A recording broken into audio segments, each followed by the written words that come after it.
pembelajaran itu kan ada 5 Bu. Prota, program tahunan, program semester, rencana pembelajaran, rencana pekan efektif, silabus dengan RPP Bu. Nah jadi Bu, dari yang kelima tuh urutan penyusunannya Bu kemana Bu? Tentunya yang pertama kita harus mengetahui silabus terlebih dahulu. Ya. Silabus itu kalau silabus itu kan dari pemerintah ya, itu silabus. Nah dari silabus itu kan kita bisa melihat materi-materi apa saja yang muncul untuk satu tingkatan, katakan dia kelas 11, semester 1 dan semester 2 ya. Jadi kita sudah melihat silabusnya. Selanjutnya kita melakukan perhitungan hari efektif. Iya, perhitungan hari efektif. Nah, setelah kita hitunglah hari efektifnya, berapa jam terpakai, baru kita bisa mengalokasikan pembagian waktu itu di dalam silabus tadi. Nah, jadi Bu, silabusnya ada dari pemerintah gitu kan? Iya, kalau silabus dari pemerintah cuman bisa kita kembangkan. Yang dikembangkan yang mana? Bagian indikator. Tentunya tidak sama untuk setiap daerah. Katakan biologi di SMA Batangan Poleng Kecamatan. Tentunya sarana prasarana di sini dengan sarana prasarana yang ada di kota-kota besar kan berbeda. Tentunya nggak sama indikatornya. Tapi kalau tujuannya tetap dia sama, cuman kita dalam proses pemilihannya kan akan berbeda. Ya. Jadi setelah kita hitung nanti dia waktu efektifnya, barulah kita menyusun yang namanya program tahunan. Dari program tahunan kita turunkanlah itu ke program semester. Ya. Itu bukan ada kompetisi dasarnya Bu? Iya. Dari semua mata.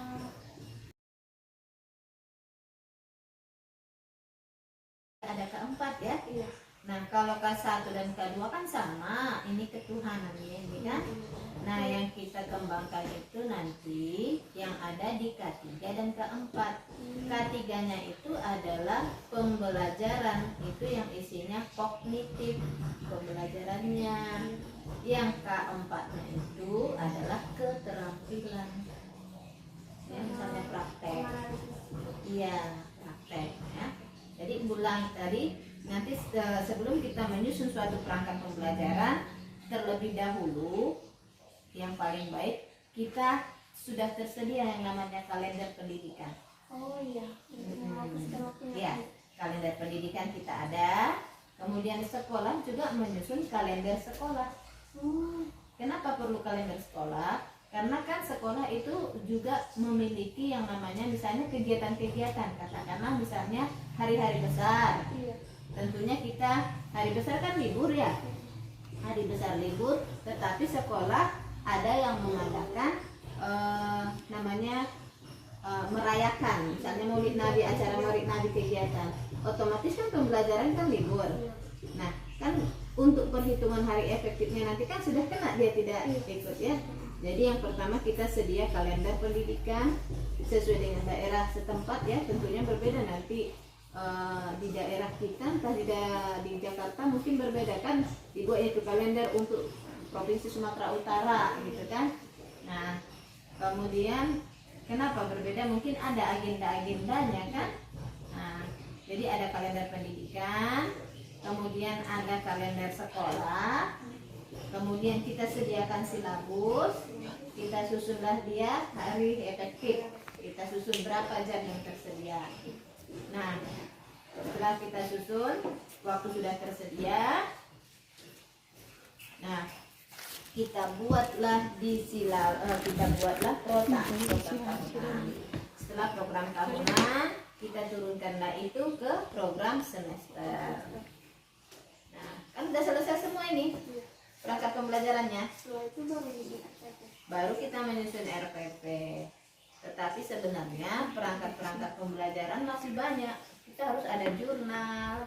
Jurnal tuh. Nah, jurnal ala ibu berikan di situ kan?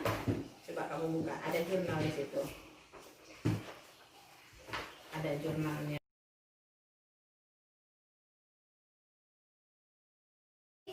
Indikator yang ketiga udah mulai mudah dia. Kalau mudah dia katakan indikatornya dinaikkan. Untuk indikator ibu yang paling rendah itu ada berapa? Indikator yang paling rendah berapa nilainya? Iya. Itu tergantung kepada musyawarah MGMT. Musyawarah guru mata pelajaran. Berapa kita buat ini? Menurutmu berapa? Ini tingkat kesulitannya bagaimana? Kompleksitasnya bagaimana? Intake-nya bagaimana? Daya dukungnya bagaimana? Sepertinya kalau di kelas saya bisanya itu, kata si guru A. Kalau di kelas saya akan ada kesulitan. Kalau di kelas saya akan ada kesulitan. Jadi bisa saja indikator itu berbeda, ya kan? Jadi kita buatlah kesamaan. Nah, katakan di KD1 dengan 3 indikator memiliki KKM yang berbeda.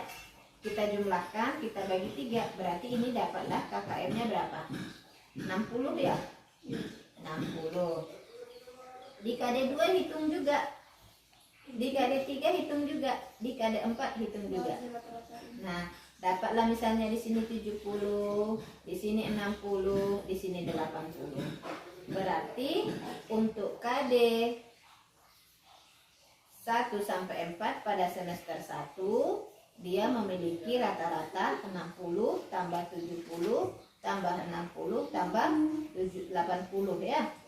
Berarti kita peroleh 120 tambah 140. 120 tambah 140 berarti dapat 4, 5, 6, 7. 270 bagi 4 8 dapat 8 6 ya. 6 kali 4 24. 30 bagi 4 8 kali 4 32. 7 ya. Nah, berarti 28. Berarti KD apanya KKM nya untuk semester 1 berapa? 67. Nah, untuk semester 2 ada 5 KD. Masing-masing KD ini ada juga indikatornya.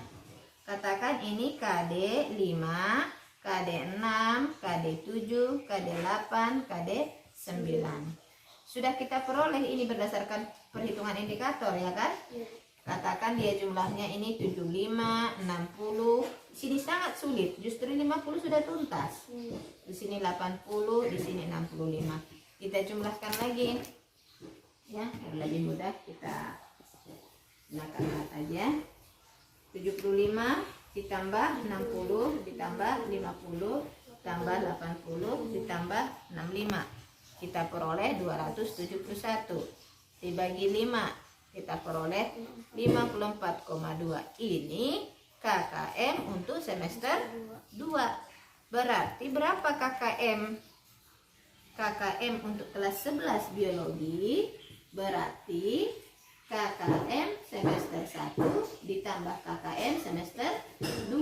Berarti tadi 67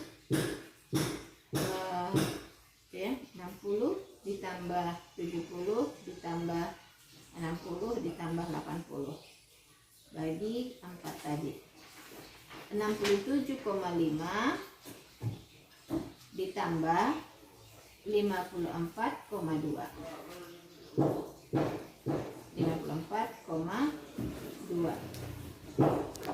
kita peroleh 121,7 dibagi 2 berarti dia KKM-nya 60,85. Berarti kita katakan 61 KBM kompetensi kriteria kompetensi minimal ya. Sekarang yang kriteria ketuntasan minimal ya. Kalau KKM kriteria ketuntasan minimal, kalau KBM kriteria belajar minimal, ketuntasan belajar minimal ya. Jadi pada dasarnya sama. Nah, kenapa kita menentukan KKM atau KBM ini? Nah, setiap topik mata pelajaran itu kan berbeda tingkat kesulitannya, ya.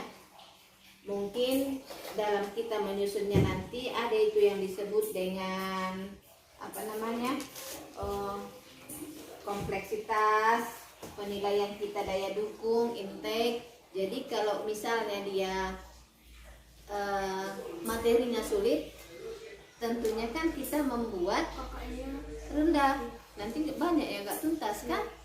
Kalau misalnya dia topiknya ini mudah, mungkin kita buat KKM-nya tinggi.